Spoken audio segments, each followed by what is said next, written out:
페이지 봅시다. 우리 단어의 의미관계와 어휘 사용 간단하게 빨리 보시면요.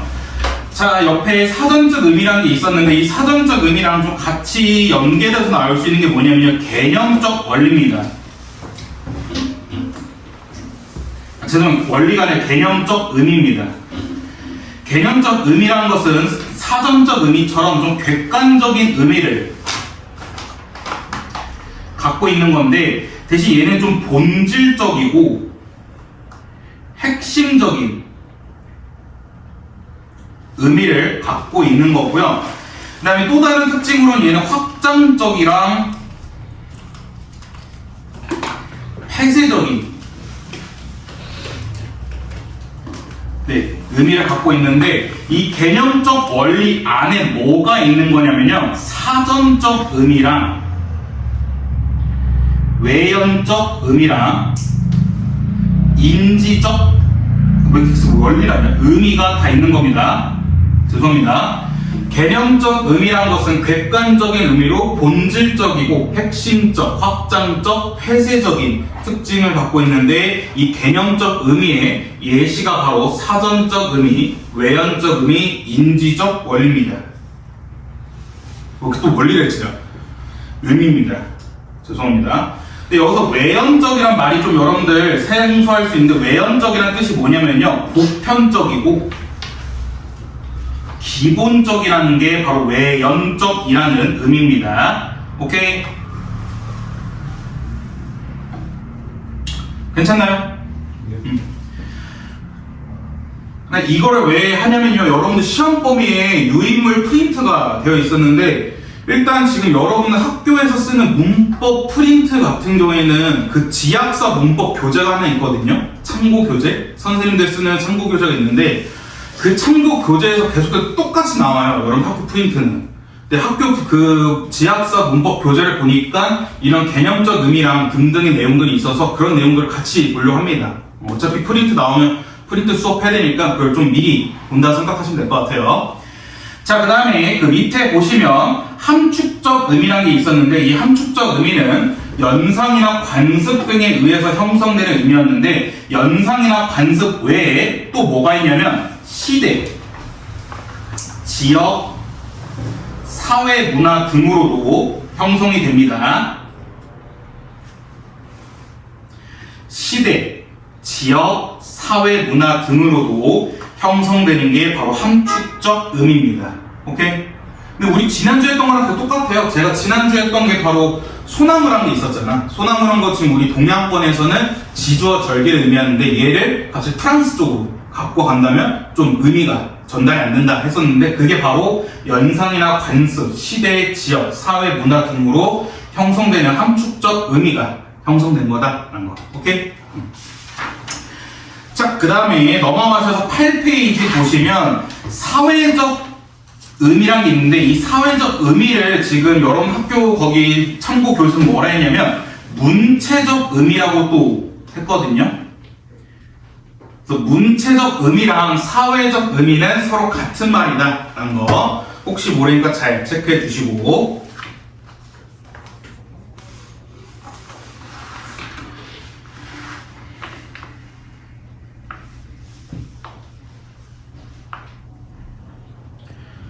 자, 그 다음에 옆에 보시면 반사적 의미라는 게 있었는데 이 반사적 의미는 다른 말로 반영적 의미라고도 했었거든요. 근데 이 반사적 의미를 여기서 보시면 원래 뜻과는 아무런 관계없이 나타나는 의미다 했었는데 얘를 다른 말로 정의하면 표현하고자 하는 것과 다른 의미적 반응을 일으킨다는 겁니다. 그래서 이거에 대한 예시를 추가적으로 뭐라 했냐면 반사적 원리를 바로 4층을 했어요. 4층.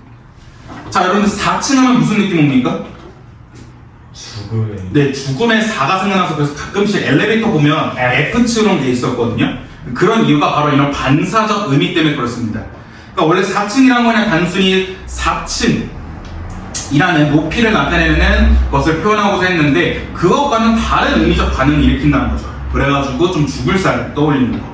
진짜 우스갯소리인데 그래서 실제 아파트나 집 같은 데 보면 4층이 집값이 더 쌉니다. 사실은 좀 슬프죠. 아이고, 이게 그 사가 아니잖아요. 당연하죠. 어떤 미친놈이 집안에 가문의 이름을 죽을 싸고 있느냐. 무슨 사예요? 역사사자요. 오, 왜 역사 쪽으로 안 가셨어요? 자, 그 다음에 옆에 보시면 옆에 이거 하나만 체크하고 왔습니다. 연어적 의미라는 게 있는데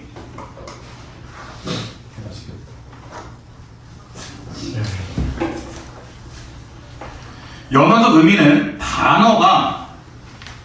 단어를 선택하는 관계를 얘기하거든요.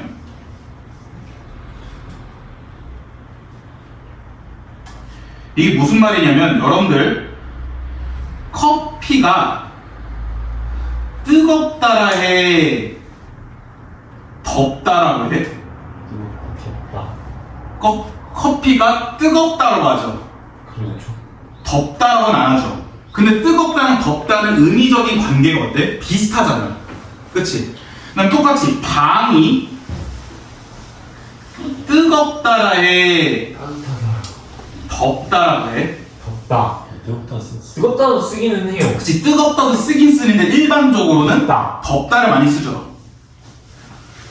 당연히 이렇게. 그래서 이런 식으로 단어가 단어를 선택하는 관계를 연어적 의미를 합니다. 그러니까 커피가 뜨겁다, 방이 덥다. 근데 여기서 보시면 뜨겁다는 덥다는 의미적인 관계가 비슷한데 얘네는 왜 어쩔 때는 커피랑 어쩔 때는 방이랑 이렇게 쓰이게 되느냐? 바로 단어가 단어를 선택하는 관계인 연어적 의미 때문에 그렇다. 오케이? 자, 그 다음에 유의관계에 보시면 유의어에 서로 비슷한 게 바로 유의어라고 했는데 이 유의어랑 여러분들이 좀 조심하셔야 되는 게 뭐냐면 동의어입니다. 동의어란 건 뭐냐면 문체적, 그러니까 문체적이라는 게 사회적이었죠. 사회적 의미, 그 다음에 개념적 의미, 연상적 의미가 다 동일한 것을 완벽하게 똑같은 동의어라 하고요. 유의어는 이 셋 중에 개념적 원리만 똑같은 겁니다. 아니 왜 또 원리나냐? 아 오늘 미쳤나? 왜 이러지? 뭔가 개념적한 원리가 떠오르긴 해요. 이게 반사적이죠. 반사. 이게 미쳤지? 왜 개념적 계속 원리라고 하지? 개념적 의미만 동일한 게 바로 유의어고요. 그 외에 문체적 혹은 사회적, 그 다음에 개념적, 연상적 의미가 다 동일한 것을 동의어라고 합니다. 자, 그 다음에 그 옆에 유의관계에 대해서 뭐라고 했냐면 유의관계에 있는 두 단어의 의미 차이를 파악하기 위해서는 우선 같은 문장 안에 유의어를 차례대로 넣어서 그 의미를 비교하는 것도 있는데 또 다른 이 의미 차이를 파악하는 건 뭐냐면 반의어를 찾는 겁니다. 그렇죠. 그러니까 이 유의관계에 있는 단어의 의미 차이를 파악할 때는 그냥 문장에 넣어보는 것도 있지만 반의어를 찾아가서 얘네들 비교해보는 것도 하나의 의미 차이를 파악하는 방법이다 라는 거 체크하시면 될 것 같고요. 자, 그 다음에 10페이지 보시면 우리말에 유의어가 발달한 이유하고 그 밑에 뭘 좀 체크하시면 좋을 것 같으면 유의어의 종류가 엄청 많거든요. 죄송합니다. 동의어의 종류가 엄청 많거든요. 그래서 동의어에 대해서 한번 정리하면 첫 번째 완전 동의어라는 게 있어요.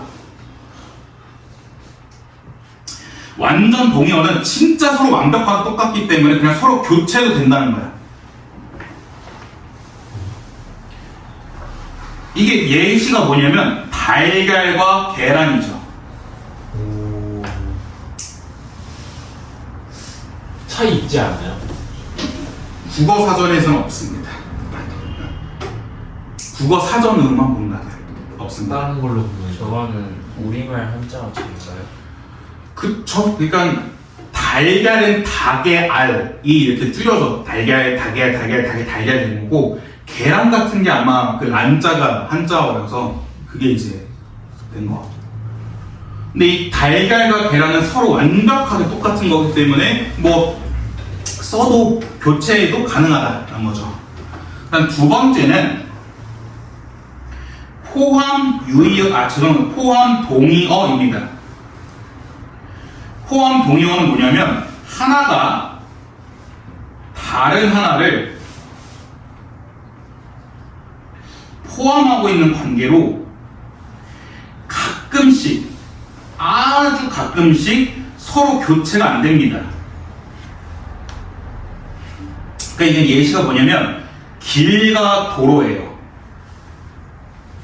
그러니까 길이란 거에 도로가 포함되어 있는 거거든요. 근데 그렇다 해서 그럼 너네가 생각하기에 도로가 길 안에 포함되어 있으니까 도로를 쓸 수 있는 단어에는 다 길을 쓸 수 있어야 되는 거 아니냐. 똑같이 얘네들도 서로 교체가 가능한 거 아니냐 할 수 있는데 어떻게 볼 수 있냐면 자동차 도로가 있잖아. 네. 근데 이걸 우리가 자동차 길이라고는 안 하죠. 그쵸? 그 다음에 똑같이 기찻길이란 말은 있는데 얘를 기차도로라고는 안 합니다. 오케이? 그래서 하나가 다른 하나를 포함하고 있어서 얘네는 그럼 큰 녀석이 다른 녀석을 반드시 포함하고 있기 때문에 교체도 되지 않을까 할 수 있겠지만 포함 동의어는 가끔씩 교체가 안 된다라는 거. 오케이? 그 다음에 세 번째 부분 동의어입니다. 부분 동의어는 맥락에 따라 둘 중 하나만 써야 된다는 거거든요. 그러니까 예를 들어 뽑다와 빼다입니다. 우리 인형 뽑기라 하지 인형 빼다라고는 안 하잖아요.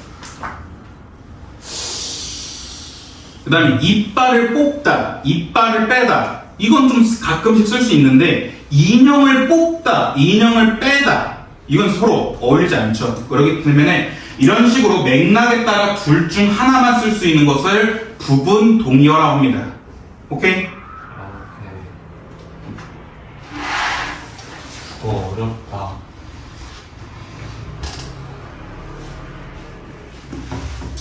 자, 그 다음에 11페이지 보시면 반의관계인데 반의관계도 좀 더 심화 개념이 있기 때문에 얘 한번 체크하시면요. 반의관계도 총 3가지의 유형이 있거든요. 이건 아마 학교 프린트 무조건 들어갈 것 같습니다. 왜냐면 반의관계 할 때 보통 이것들을 얘기하기 때문에 한번 보시면 첫 번째 관계는 상보 반의관계거든요. 상보 반의관계라는 게 무슨 말이냐면 A의 부정이 B이고 B의 부정이 A라는 거예요. 그러니까 서로 완벽하게 딱 대조라는 거죠. 완벽하게 서로 반대 관계인데 이거의 예시가 남성과 여성입니다. 남성이 아니면 여성일 테고 여성이 아니면 남성이겠죠. 이런 식으로 서로의 부정 관계가 완벽한 것을 상보 반의 관계를 하고요. 다음 두 번째 등급 반의 관계가 있습니다. 이거는 중간 단계가 있는 반의 관계를 생각하시면 되는데 중요한 게 더의 꾸밈을 받을 수가 있어요. 그러니까 이게 무슨 말이냐면 덥다의 반대말은 뭐야? 덥다의 반대말 춥다.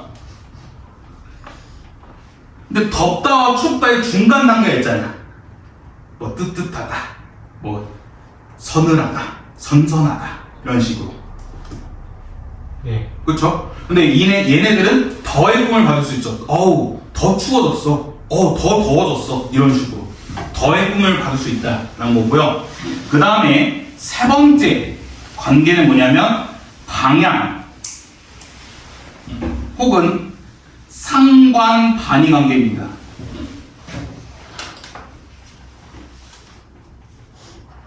이건 뭐냐면 상보랑 좀 달라요. A의 부정이 반드시 B는 아닙니다. 똑같이 B의 부정이 반드시 A는 또 아니야. 그래서 이거의 예시가 사다, 팔다야.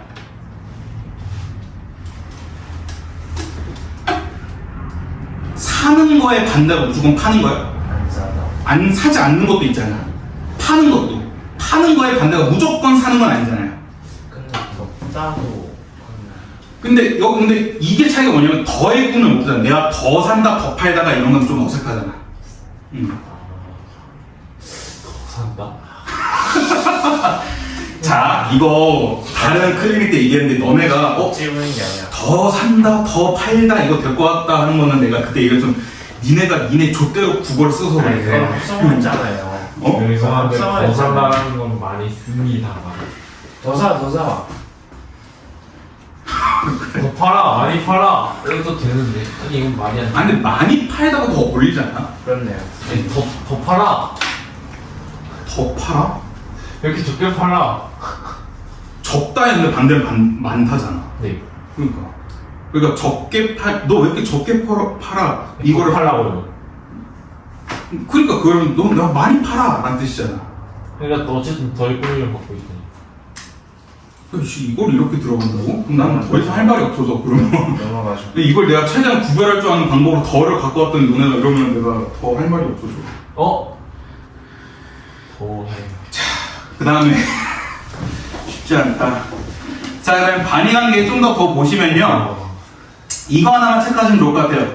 의미는 같지만 쓰임에 따라 단위어가 달라질 수 있다는 거. 아, 네, 알죠. 그러니까 예를 들어 이거죠. 벗다. 벗다의 반영 뭐야? 다양하죠. 신다, 있다, 뭐. 신다도 되고 안 벗다. 입다도 되고 안 벗다는 부정이고 반이가 아, 뭐 끼다도 되고. 그러니까 예를 들어 이거 다음에 옷을 벗다를 반의 관계를 하면 옷을 입다가 되고, 오케이. 그 다음에 신발을 벗다를 하면 얘네 반이어는 신발을 신다. 신다가 되는 거고. 그래서 벗다라는, 근데 옷을 벗다랑 신발을 신다는 의미는 동일하잖아. 근데 얘네가 어떻게 쓰이냐에 따라서 반이어가 입다, 신다라는 반이어가 될 수 있다, 달라질 수 있다. 이거 하나만 체크하시면 될 것 같습니다. 오케이. 네. 혹시 단어 의미관계 질문? 쓰시면. 네, 단어 의미관계를 뭐 개념 복습할 만한 게 그렇게.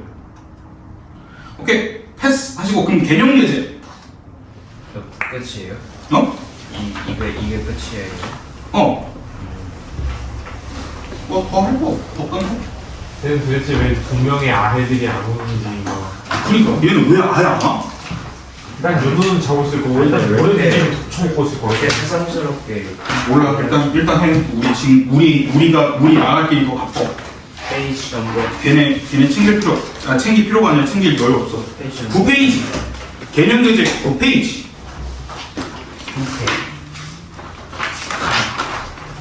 와 이미 너무 많네 그러니까 이미 우리 엄청 많이 했어. 문장의 성분 뭐 많이 했어. 가보자. 이 새끼는 왜 자꾸 이름을 김승으로 하는지. 자, 9페이지 보시면 여기 중간에 주어와 관련된 거 내용 한번 보시면요. 뭐 주어 여러 가지 있었죠. 무엇에 해당하는 성분이다, 동작 또는 상태, 성질의 주체이다 라는 게 있었는데 여기서 이거 하나만 체크하시면요. 제기대명사 자기가 있어요. 제기대명사 자기는 주어가 3인칭일 때만 가능합니다.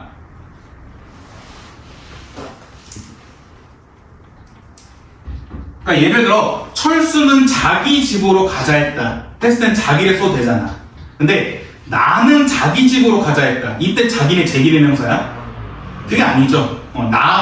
앞에 뒤에 있는 자기 앞에 있는 나를 뜻하는 게 아니잖아. 그래서 이런 식으로 제기대명사 자기는 주어가 3인칭일 때만 가능하다라는 겁니다. 오케이? 네. 근데 갑자기 이게 무슨 맥락에서 나온 거죠? 주어. 그래서 주어가 3인칭일 때는 자기만 가능하다.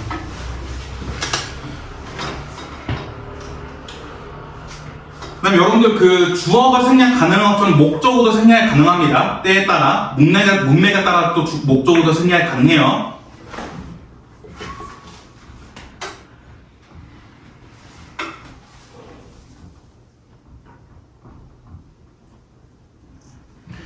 자, 그 다음에 10페이지 보시면요, 10페이지에 구성분 파트 개념 정리가 있는데, 일단 이거는 엄밀히 말하면 여러분들 시험 범위는 아니거든요. 시험 범위는 아닌데 주어랑 같이 연관지어서 나올 수 있는 거기 때문에 조사에 대해서 좀만 더 보고 갈게요. 조사에 대해서 좀만 보고 가시면 일단 이거 한 번씩은 다 들어보셨을 겁니다. 주격조사에 뭐가 있냐면 주격조사에서가 있거든요.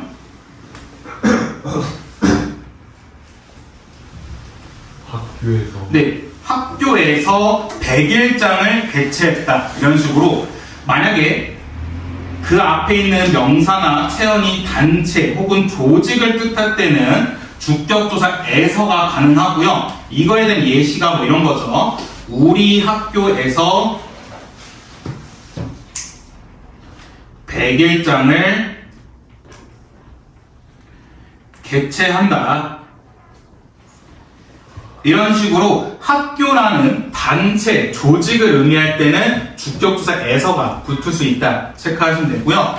그 다음에 그 밑에 목적격 조사 을을이 있는데 목적격 조사 을을은 축약이 가능합니다. 그러니까 줄임이 가능해요. 어떻게 가능하냐면 을을 없애요. 리을로 줄임이 가능합니다. 야, 아예 없애도 되잖아요. 그러니까 그건 생략이 가능하고 여기서는 줄임이 가능하다고.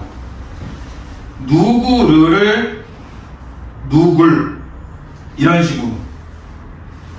원래 누구를 이래야 되는데 이거를 르를 리을로 줄여가지고 구의 받침으로 넣어버리는 거죠. 그런데 받침 있으면은 못 줄이는 거죠, 앞에. 그렇죠. 무조건이 아니라 줄임이 가능하다. 그거 안 돼요? 이중 자음 받침으로 리얼 이거. 그때는 안 되겠죠. 그러니까 제가 예시를 든 것도 르로 한 거. 오케이.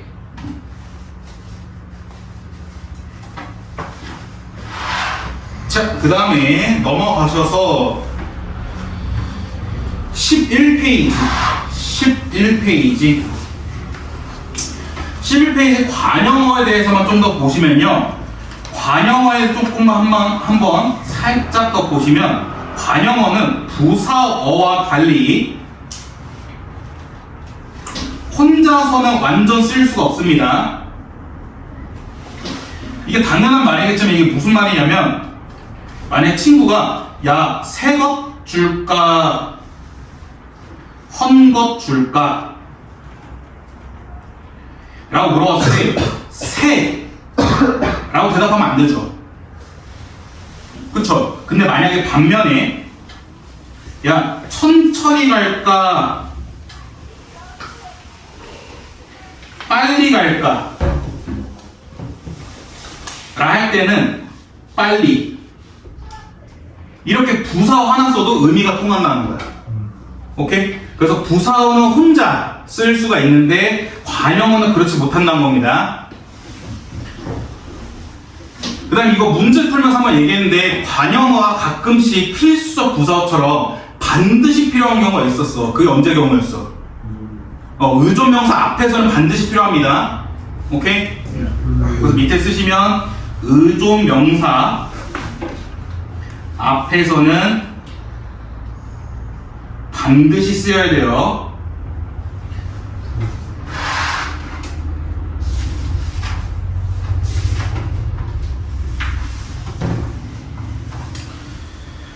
네, 문장의 성분 질문?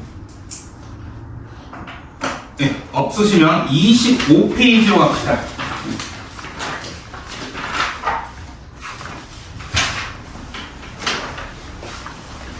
자, 25페이지를 보시면 문장의 짜임 파트가 있는데, 자, 여기서 혼문장과 격문장이 있었는데, 자, 여기서 주의하셔야 될 게, 혼문장과 격문장은 주어와 서술어 관계가 어떻게 나타나 있느냐라는 거였는데, 혼문장이 만약 격문장이 되면 뭐라 하냐면요, 문장의 확대라고 합니다.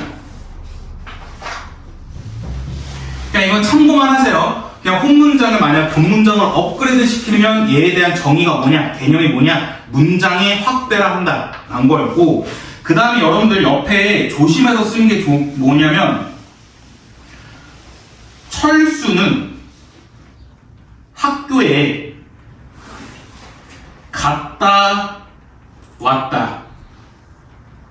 자, 이거 혼문장이야 격문장이야?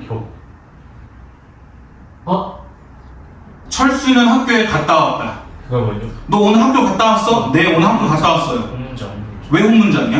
이건 견문장이면 학교에 갔다랑 학교에 왔다로 되는데 그 말이 아니죠. 그쵸? 그러니까 갔다 왔다는 서술어가 두 개거든요.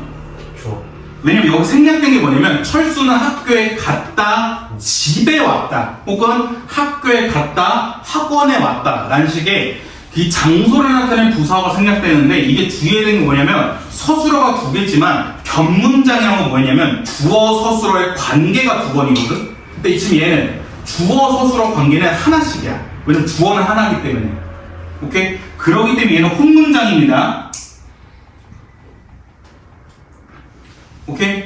그래서 이거 갔다 왔다는 여러분들 본영어 보조 용어처럼 생각하면 돼. 본영어 보조 용어도 얼핏 보기에는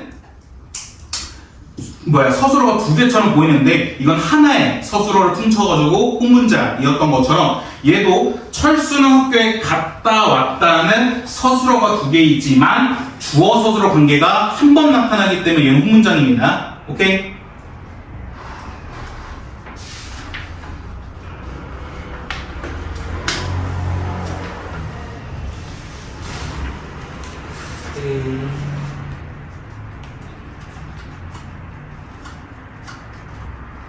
자, 그 다음에 27페이지 관형절에 대해서 한번 좀 더 보시면요, 이거는 여러분들 알고 있는 내용이긴 한데 여러분들 그 참고 교재에 뭐라 나와 있는지 한번 더 체크하시면, 이 관형어의 기능을 하는 절, 관형절 같은 경우에는 체언을 수식하는 역할도 지니는데 플러스로 시간을 나타내는 시간의 의미도 나타난다 합니다. 근데 이건 여러분들 알고 있는 내용이긴 해요. 그래서 이게 무슨 말이냐면, 만약에 1근이라 하면 과거 시제를, 1을이라 하면 미래 시제를.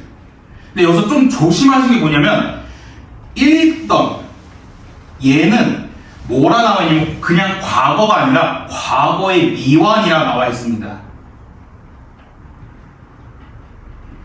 그러니까 책을 그러니까 읽던 책이라는 거는 그 책을 다 읽었다는 거야, 안 읽었다는 거야?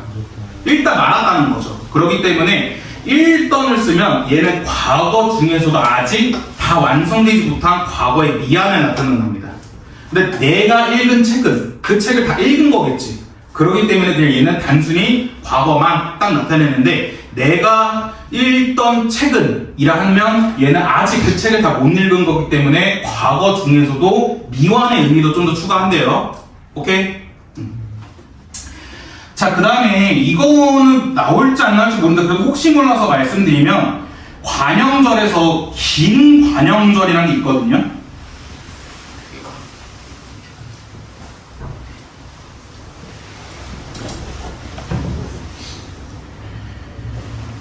긴 관형절이라는 게 무슨 말이냐면, 이거는 예시를 먼저 보시면 좋을 것 같은데, 나는 민수가 미국에서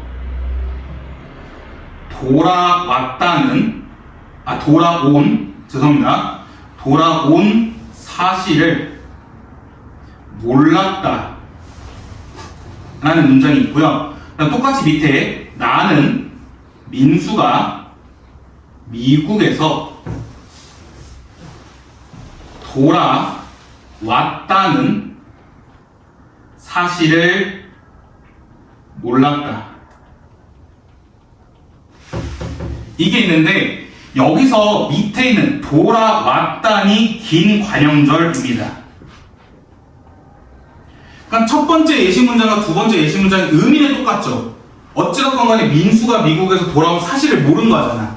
근데 돌아온이라 하냐 혹은 돌아왔다는 이라 하냐에 따라서 이거를 긴 관형절 혹은 짧은 관형절이라 한답니다.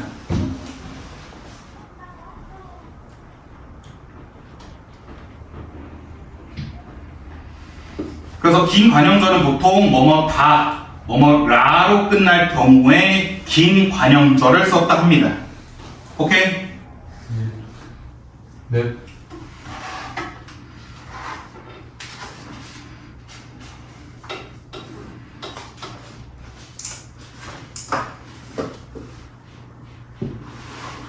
자, 그럼 29페이지 서술절을 아는 문장 한번 보시면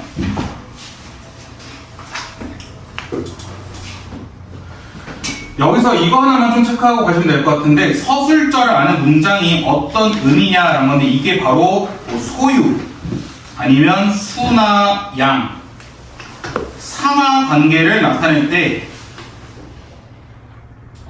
서술절을 아는 문장을 쓴다고 합니다. 이게 무슨 말이냐면 토끼는 앞발이 짧다 할 때 이 앞발은 토끼의 상하 관계죠. 혹은 부분이죠. 그 다음에 철수는 용기가 부족하다. 이때 용기는 철수가 갖고 있는 거지. 그래서 이런 식으로 소유, 수나 양 아니면 상하 관계를 나타낼 때 서술절을 아는 문장이 하고요. 그 다음에 좀 재미있는 게 뭐냐면요. 여기서 토끼는이라는 이 두 번째 주어를 이 사이에 넣어도 된답니다.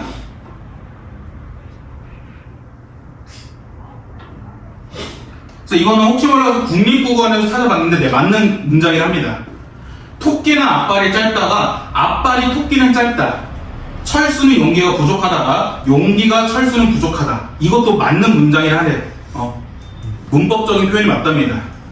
그래서 국립국어원에서 찾아봤더니 네, 맞다고 나왔기 때문에 그래서 이렇게 서술절을 아는 문장은 이동이 가능하답니다. 오케이? 이동.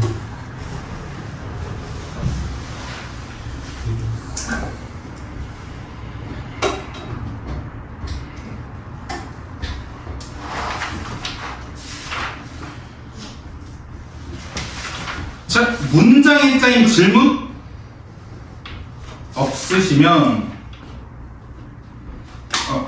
54페이지 문법 요소로 갑시다.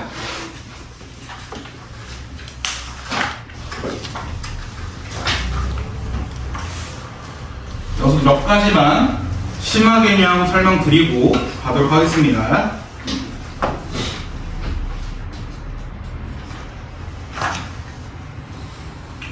자, 여기에 상대 높임법의 격식체 중에 하우체랑 하계체가 있었는데 이 두 개만 따로 체크하시면 이 두 개는 어느 정도 일정 부분은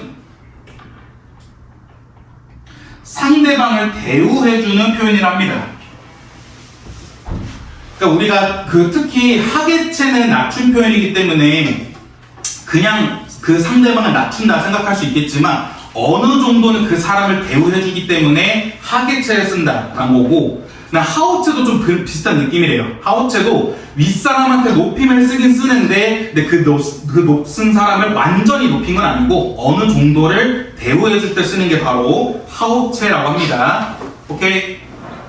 낮추는 거는 반말로 해야 낮추는 근데 하계체도 보통 하죠. 그러니까 제일 예심하는 게 그잖아요. 장인어른이 사유한테 한 잔 들게. 그게 좀 애매해요. 원래 근데 만약 그럴 수도 있어요. 한 잔 들어 이럴 수도 있는데 한 잔 들게 하는 게 좀 어느 정도는 대우를 해준다는 거죠. 바로 받아주세요. 뭐라고? 바로 받아주세요. 과로가 아니었는데? 바로가 아니에요. 하우체랑 하계체를 묶은 건데? 오케이. 네, 그러면 왼쪽에 쓰셨어요. 미친놈. 미친놈. 언제 쉬어요? 안 쉬어요. 머리가 조금 안 들어가요. 자, 60페이지 안 써서 그래. 빨리 살려주세요. 달려보죠. 야, 애매하게 뭘 남겨놔. 빨리 그냥 딱 끝내고 쉬었다가 빨리 꼭불 보고 더 해야지.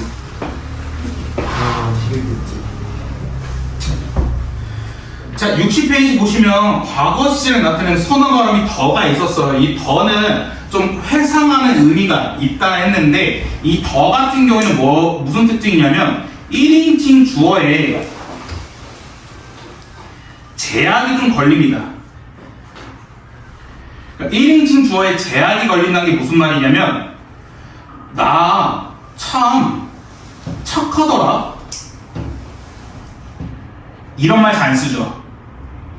이런 식으로 더를 쓰긴 쓰는데 1인칭 주어, 나 같은 1인칭 주어 쓸 때는 이 선어말하는 더가 어느 정도 좀 제약이 있다는 겁니다. 그러니까 완전 못 쓴다는 건 아니야. 완전 못 쓰는 건 아닌데 가끔 1인칭 주어에 어느 정도 살짝 제약을 준다는 거고, 그 다음에 1인칭 주어에 제약이 없는 경우는 보통 어떤 경우냐면 좀 스스로의 행동을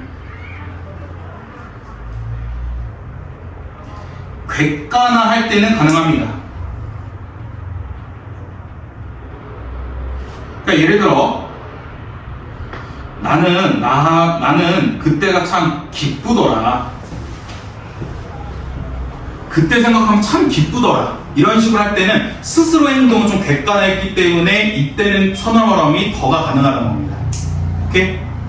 그래서 1인칭 주어를 쓸 때 제약이 어느 정도 있지만 스스로의 행동을 객관화할 때 난 그때만 생각하면 참 기쁘더라. 이렇게 쓸 때는 가능하다는 거. 오케이. 자, 그럼 이거는 흘려가듯이 저는 얘기했는데 동작상은 과거, 현재, 미래 이런 시제와 무관한 거였죠. 그냥 정말 그 동작의 진행과 완료를 보는 거였어. 오케이? 그 다음에 64페이지. 이건 조금 재밌는 거여서 같이 보시면 좋을 것 같은데, 피동 표현에서 이게 피동 표현처럼 보인다 아닌 경우가 있거든요. 이게 뭐냐면 줄이 그래 줄로 끈으로 하자. 끈. 아하. 끈이 저절로 풀어졌다. 이때 풀다에 어지다라는 피동의 의미가 붙어서 끈이 저절로 풀어졌던 피동인가 생각할 수 있는데, 얘는 끈이 풀어진 게 동작을 당한 게 아니잖아. 그래서 얘는 어지다를 쓰긴 썼는데 피동 표현이 아닙니다. 별일만이. 오케이? 그러니까 피동 표현은 동작을 다른 주체에 의해서 당해야 되거든. 근데 끈이 저절로 풀어졌다는 그 동작을 당한 게 아니기 때문에 피동처럼 보이더라도 피동이 아니랍니다. 오케이?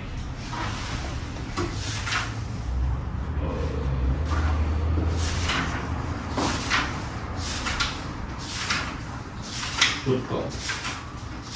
알겠습니다. 힘을 좀 더 못 내겠니? 좀 내보죠. 근데 좀 많은데? 부정 표현 남은 게? 저 시험 마지막인데 한번 내보죠. 네, 하자. 화려하게 끝내보죠. 하자. 66페이지. 해보자. 할 수 있어. 오케이. 자, 부정 표현 좀 할 게 많습니다. 중세국어까지예요? 중세국어는 지난주에 다 했어. 그래요? 중세국어는 지난주에 심화 개념까지 다 한 거야. 이건 어디까지예요? 이게 끝이야. 머뭇거리지 마세요. 부정 표현만 더 심하게 얘기하면 돼. 자, 몇 가지 포인트만 짚고 가시면, 일단 말다 부정문이 있었는데, 말다 부정문은 명령문과 청유문에서만 가능한 거였고요. 그 특징이 말다 부정문은 형용사가 안 되거든요. 예. 그러니까 뭐 예를 들어 너 예쁘지 마라 말이 안 되죠. 근데 형용사에다가 말다가 붙을 경우가 있거든요. 그럼 이때는 부정문이 아니라 기원의 의미입니다. 아마 문제 푸신 분들 몇 번 보셨을 거예요. 형용사에 말다라는 게 붙으면 이때는 부정 표현이 아니라 기원의 의미인데, 예를 들어 이거죠. 춥지 마라. 춥지 마라는 명령과 청유식으로 부정한 게 아니라 오늘은 제발 춥지 마라 하는 거는 춥지 않았으면 하는 기원 혹은 소망의 의미를 얘기한 거기 때문에 그래서 말과 부정문에 형용사가 붙을 경우에는 기원의 의미가 나타낸다 라고 체크하시면 좋을 것 같고요. 그 다음에 얘는 좀 별표 수는 꼭 기억해 두시면 좋을 것 같은데 부정문에 제약이 몇 가지 있습니다. 이건 좀 별표 쳐는 거 기억해 두세요. 첫 번째 제약은 뭐냐면 파생어랑 합성어에서는 짧은 부정문이 붙을 수 없습니다. 그러니까 예를 들어 새빨갛다 얘를 안 새빨갛다는 말이 안 되죠. 똑같이 공부하라 얘를 짧은 부정 써서 안 공부하라 말이 안 되죠. 이런 식으로 합성어랑 파생어에는 짧은 부정문이 못 붙습니다. 그다음 두 번째 못 부정문이 있는데 못 부정문은 불가능의 의미를 가지고 있어요. 그렇기 때문에 얘는 보통 형용사가 붙지 못합니다. 그러니까 난 못 예뻐 말이 안 되죠.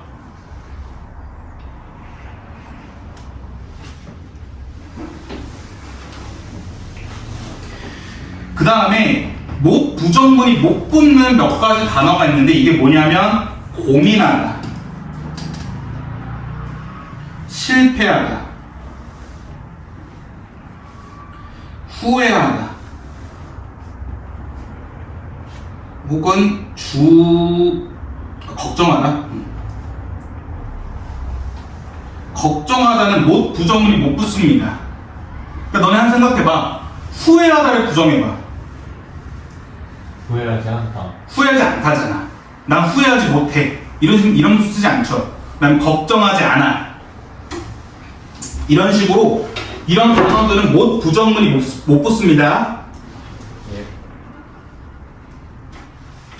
예. 세 번째, 견디다, 깨닫다. 얘는 의지와 의도와 관련이 없는 단어이기 때문에 못 부정문만 가능해요.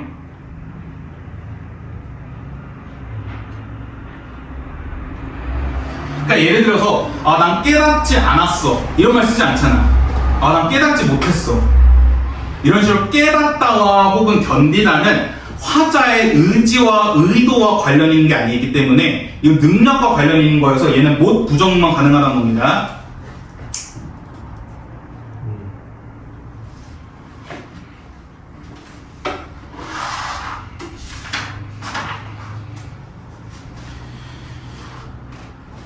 자, 그 다음에 67페이지 라스트입니다. 간단합니다. 얘는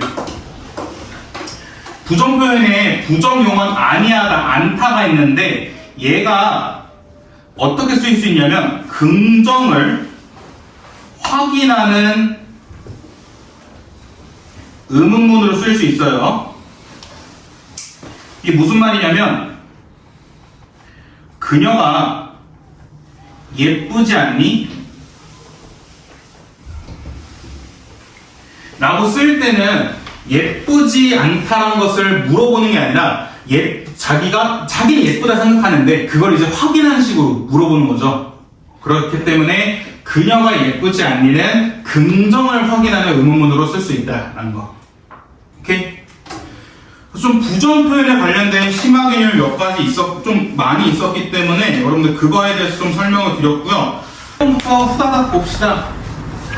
자, 1번에 윗글을 참고하여 응집성을 위해서 들어가야 되는 적절해야 되는 것 답은 3번이었죠.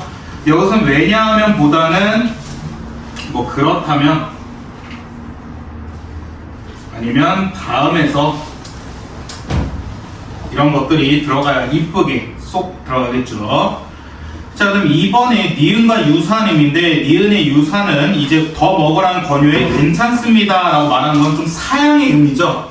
좀 거절을 좀 겸손하게 겸양의 태도로 말하는 건데 그게 이제 답은 4번이었고요. 2번 통일성에 어긋나는 거는 니은이었습니다. 갑자기 근로기준법, 최저임금법 뭐 이런 거 아르바이트 얘기하는데 갑자기 최저임금 인상에 대해서 논의를 해야 된다. 이거는 맞지 않죠. 그렇기 때문에 3번에 2번이었고요. 4번의 응집성에 대한 설명으로 적절하지 않은 거였는데 응집성은 여러분 혹시나 몰라 다시 얘기하면 지시, 대용, 접속 표현과 관련 있는 걸 찾아라는 거였고 그 다음에 몇몇 분들도 그렇고 계속해서 지시와 대용을 좀 헷갈리셔서 다시 한번 설명을 드리면 대용이라는 표현 자체가 빌려 쓴다는 겁니다. 그 다음에 지시라는 표현 자체가 어떤 특정 대상을 가리킨다 라는 거기 때문에 이 지시와 대용의 첫 번째 포인트는 이런 빌려 쓰느냐 아니면 어떤 거를 가리키느냐 라는 거였고 지시 표현이 이렇게 가리키기 때문에 멀고 가깝다는 특징이 있었는데 그래서 차근차근 보시면 4번의 답은 5번이었죠. 비읍과 시읒은 둘 다 상황 이속에 등장한 초밥을 얘기한다는데 비읍은 맞죠. 초밥을 먹었는데 그것 초밥이 너무 맛있어서 함께 나온 생선에는 있는지도 몰랐어. 초밥을 먹느라 초밥은 눈에 띄지도 않더라고. 말이 안 되죠. 초밥을 먹느라 생선에는 눈에 띄지도 않았다는 거기 때문에 답은 5번이었고요. 시옷은 생선 해왔습니다. 자, 그 다음에 5번 문제 보시면 자, 대용 표현은 뭐라 되어 있느냐라는 건데 대용 표현 뭐라 되냐? 대용 표현은 되게 앞에서 나온 내용 대신에 사용되는 표현을 의미하기도 한다는 거고 그다음 또 그런데 때로는 뒤에 나올 것을 미리 가리킬 때도 대용 표현이라 한다는 거였기 때문에 그래서 5번의 답은 4번이었죠. 한번 차근차근 보시면 기억은 이 책보다는 그 책 이건 지금 어떤 책을 딱 가리키고 있죠. 그렇기 때문에 기억은 지시 기분 좋아 보이네. 뭐 좋은 일이 있어? 그렇게 보여 했을 때는 기분 좋아 보여. 나 지금 기분이 좋아 보여 해가지고 지금 A의 말을 빌려 쓴 거죠. 그렇기 때문에 대용. 아버지께 편지를 받았거든. 그 내용은 어땠는데 할 때 이때 내용을 가리키기보다는 아버지께서 쓰신 편지의 내용을 얘기하는 거죠. 그렇기 때문에 내용이긴 어떤 내용이긴 어떤 내용? 아버지가 쓴 편지의 내용은 어땠는데 했기 때문에 앞에서 말한 B의 내용을 다시 한번 얘기하고 있는 대용. 그래서 나에 대한 믿음이 생기기 시작했단 말에 스스로 뿌듯해지 마라. 아, 그래서 좋았던 거고 하거나 네가 평소에 그런 말을 자주 했으니까. 근데 이때 그런 말이 어떤 말이냐 했더니 네 아버지께서 평소에 너를 어린애 취급하면서 네 말을 존중해주지 않아서 서운하다고 했기 때문에 이건 지금 뒤에 있는 말을 대용한 거였기 때문에 그래서 답이 4번 리을이었고요. 내가 평소에 지각 많았잖아. 그래서 아버지와 100일 동안 지각하지 않기로 약속을 했어. 이 약속을 내가 지켰더니 했더니 이때 약속은 아버지와 지각하지 않기로 한 약속을 얘기한 거기 때문에 이때도 대용입니다. 오케이? 자, 그 다음 6번 개념과 요건에 대한 설명으로 적절하지 않은 것 답은 3번이었죠. 주제와 관련 있는 건 응집성이 아니라 통일성이었습니다. 자, 그럼 7번 가장 관련 있는 것인데 대화를 나누는 시간적 공간적 장면에서 그 의미가 파악된다 했는데 이게 바로 멀고 가까운 지시 표현과 관련 있는 거였죠. 하나하나 다시 보시면 대용 표현은 언급한 내용을 다시 이야기하는 앞뒤 내용을 긴밀하게 연결해 준 게 바로 대용 표현이었고요. 함축적 의미는 사전적 의미와는 다른 거였죠. 삼축적 의미는 뭐 사회, 문화, 지역, 시대 등에 의해서 결정된다 했었고요. 접속 표현이란 것은 시간적 순서 혹은 논리적 흐름을 나타내는 게 접속 표현이었고요. 중의적 해석은 2개 이상의 해석이 가능한 것을 중의적 표현을 했었죠. 오케이? 자, 그다음에 8번 보시면 기억, 지시, 니은, 대용, 디귿, 접속, 그 다음에 리을은 순서나 과정인데 이에 대한 적절하지 않은 것 답은 5번이었습니다. 물감은 적당히 조절해보는 것이 좋겠습니다. 근데 이건 뭐 뜬금없죠. 그렇기 때문에 얘는 기억부터 리을에 어떤 것도 해당하지 않았고요. 1번, 2번은 먼저, 다음으로 같은 리을에 해당하는 거였고, 그러니 역시 디귿의 접속 표현과 해당했고, 이렇게 한 것은 앞의 내용을 다시 갖다 쓰는 대용 표현이었기 때문에 8번에 5번이었습니다. 오케이? 자, 그 다음에 9번은 거기 워크북에 있는 문제가 똑같았죠? 알맞게 나눈 것인데, 이건 어때? 했을 때, 이때 이거는 뒤에 있는 내용을 다시 한번 얘기한 거기 때문에 대용. 그거는 앞에 있는 주연이의 말을 또 갖다 쓴 거기 때문에 대용. 그런 데는 접속. 그러면은 접속. 여기 펜이 있어. 펜을 가리키는 거기 때문에 지시. 그건 이렇기 때문에 얘도 그 펜을 지시하고 있기 때문에 지시. 이걸로 할 때도 지시. 오케이. 자, 그다음에 10번. 10번은 뭐 이게 대용이랑 지시가 나왔었는데 이건 간단했던 게 10번의 답은 3번이었습니다. 디귿에서 그러면 정말 예쁠 것 같아요가 아버지가 앞에서 한 말에 이어 새로운 화제로 전환되는 게 아니었죠. 오히려 화제가 계속해서 이어지는 거였습니다. 그 다음 11번 다음 단어에 대한 설명으로 적절하지 않은 것 답은 4번이었는데 미음은 이런 모양이 바람직한 태도를 얘기한 게 아니라 바람직하지 못한 관람 태도를 얘기한 거였죠.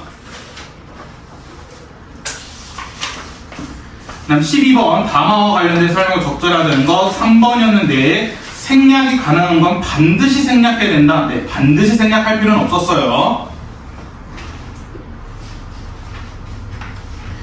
그 다음 13번 적절하지 않는 걸 체크해라는 거였는데 일단 답은 4번이었습니다. 철수가 말한 이거 그 다음에 그거는 지시 표현으로 화자와 청자가 대화를 나누는 시간적 공간적 장면이 중요하다는 건데 철수가 사과를 보며 이거 어때있기 때문에 이거는 사과를 가리키는 지시 표현을 맞거든요.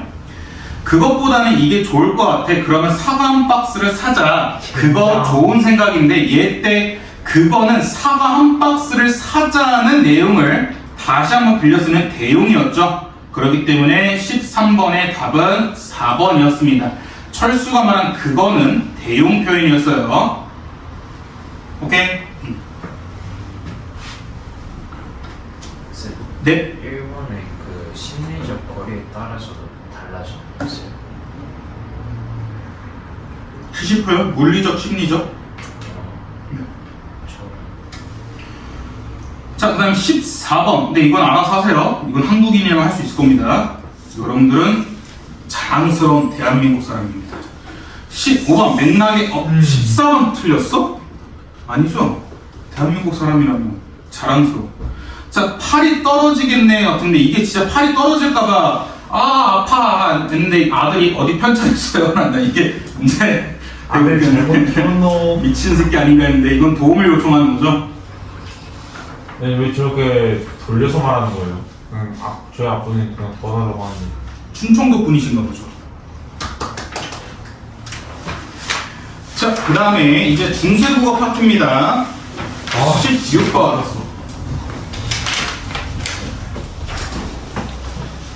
자, 바르게 이해한 것은 가장 적절한 것인데 답은 4번. 모음조화는 현대국어에 비해 엄격하게 지켜지고 있다. 네, 맞았고요.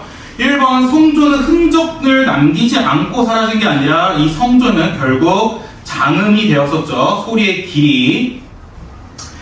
그 다음 중세국어 음운 개수는 현대국어보다 많았죠. 왜냐면 소멸된 것만 하더라도 아래야, 반치음, 순경음 비읍, 그 다음에 여린 이음 이 네 가지가 사라진 음운이었기 때문에 그래서 중세 국어 때는 오히려 28개였습니다. 자, 그 다음에 중세국어 이전에 존재했던 반치음과 아래는 비슷한 시기에 완전히 소멸되었다 하는데 아니죠. 반치음은 근대 이전에 이미 사라졌고요. 아래하는 근대 때 완전히 사라지기 시작했습니다. 그렇기 때문에 비슷한 시기에 사라진 게 아니에요. 그 다음에 현대국어의 예사, 거세, 된소리의 대미체계는 중세국어부터 존재한댔죠. 그 다음 17번이 기억을 들어갈 예인데 이거는 평성과 상성, 거성 얘네들이 짧은 소리, 긴 소리를 어떻게 남았느냐라는 거였는데 평성, 거성은 점 한 개였는데 얘는 짧은 소리로 들어갔고요. 그 다음에 상성, 얘는 점이 두 개였는데 얘는 긴 소리로 바뀐 거였죠. 그렇기 때문에 17번의 답은 1번. 자, 그 다음에 18번 주격조사와 관련된 내용이었습니다. 주격조사 한번 다시 정리해보면요. 총 3종류가 있었죠. 이때는 자음 뒤에서 쓰이는 거였고 그 다음에 그냥 모음 이만 있는 짝대기 이는 이 모음 계열이 아닐 경우 짝대기 이를 쓴댔고요. 세 번째는 생략한 데 씁니다.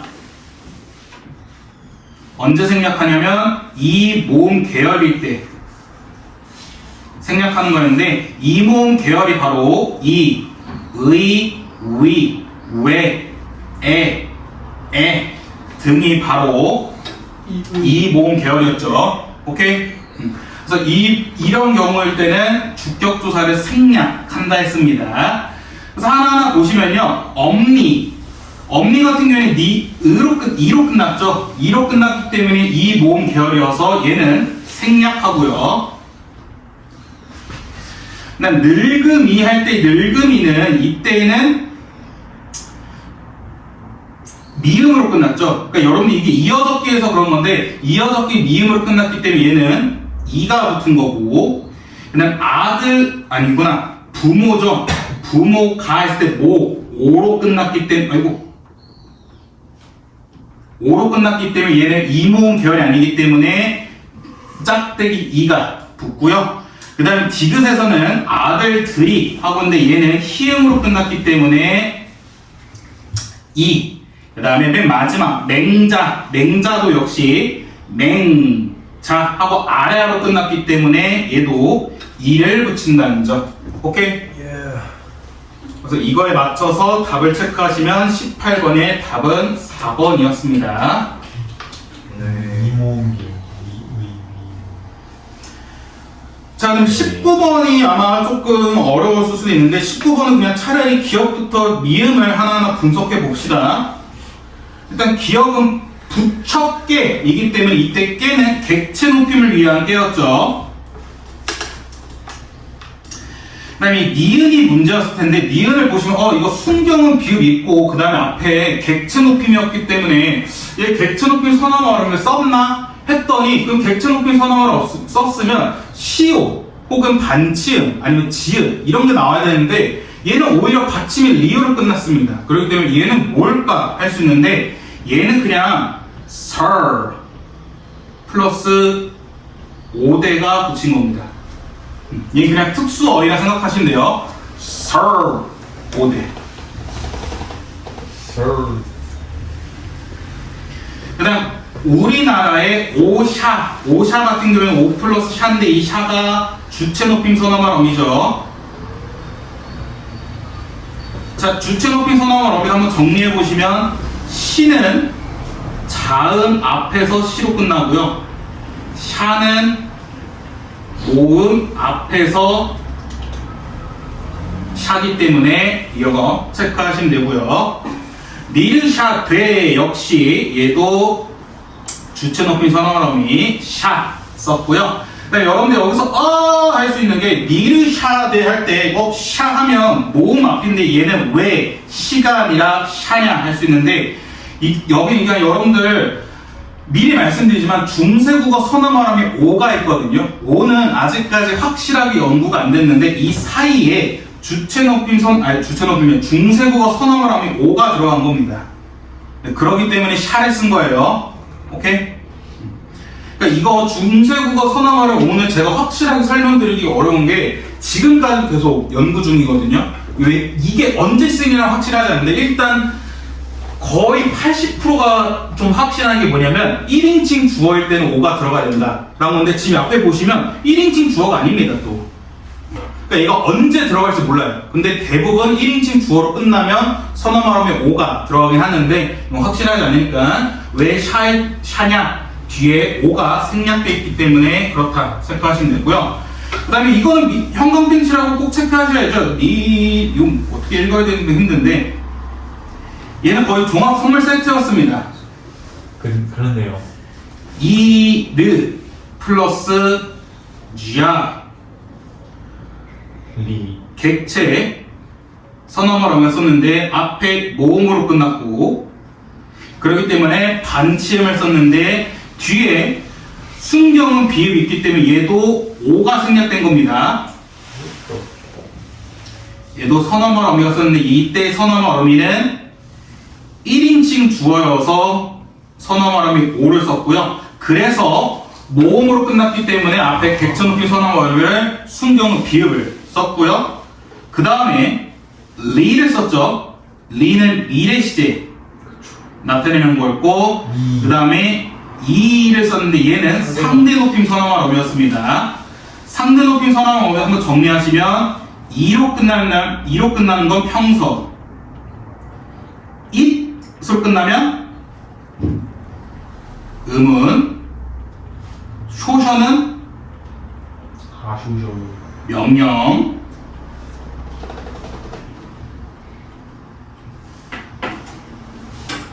오케이.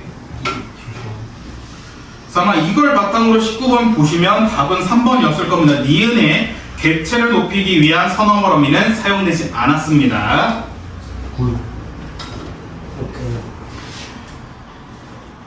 그러니까 여러분들 죄송하지만 중세국어는 이걸 그냥 계속 반복적으로 보는 게 제일 좋아요. 아까 다른 친구도 그냥 중세국어 암기하는 거 아니냐? 네, 암기할 수밖에 없습니다. 이건 등등등 또.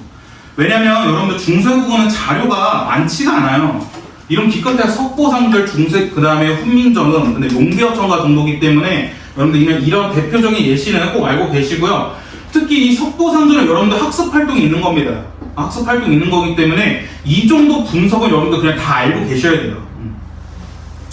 자, 그럼 20번 적절하지 않은 것인데 답은 4번이었죠. but 하면을 보면 현대국어와 달리 표기와 발음이 일치하지 않는 건데 표기와 발음이 일치하지 않는다는 건 끊어적기를 썼다는 거고요.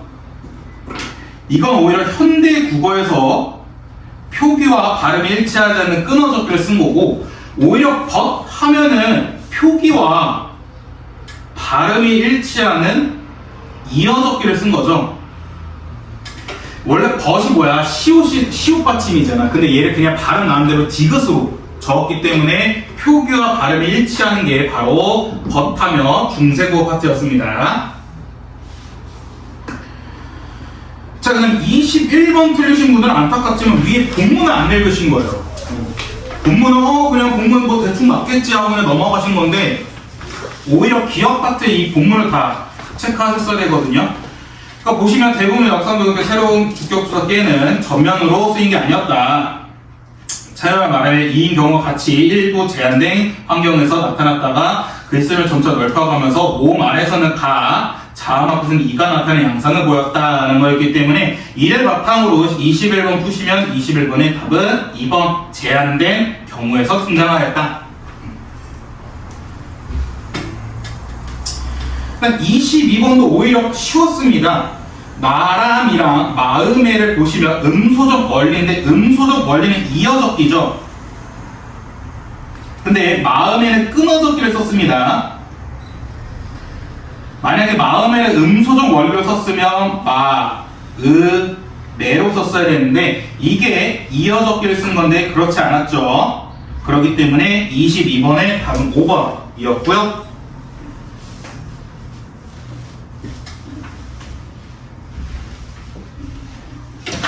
자, 그럼 23번 적절한 건 뭐고요? 적절한 걸 체크해라는 거였는데 답은 4번이었습니다. 미음이 틀렸는데 주격조사 이와 가가 함께 쓰였고 그 중에 가가 쓰인 것은 2개이다 하는데 보기 가 하나만 있고 또 없었습니다. 네, 그렇기 때문에 얘는 주격조사 하나만 쓰인 거고요. 24번 얘도 강조했죠. 반침은 완전히 소멸했기 때문에 1버자가 아니라 1버아로 써야 됩니다. 오케이? 완전 소멸이기 때문에 그냥 빈칸이어야 돼요. 일단 잠깐 쉬는 시간 드려서 먼저 이거 시험 말씀드리면 꼭 풀 이외는 여러분들 중간고사보다 쉬웠어요. 중간고사가 나왔던 것에 비하면 좀 쉽게 나와서 중간고사보다 그래도 등급 컷을 한 3점 정도 더 높여서 2, 3점 정도 높여서 보시면 될 것 같고요. 그래서 아까 말씀드렸던 것처럼 하나까지가 아마 1등급, 그 다음에 3개까지가 아마 2등급, 6개까지가 넉넉하게 6개까지 아마 3등급 정도 될 것 같은데, 네, 일단은 그 정도 보시면 되고요. 미리 말씀드리지만 이따 쉬는 시간 10분 드리고 꼭 풀 4회 풀 거거든요.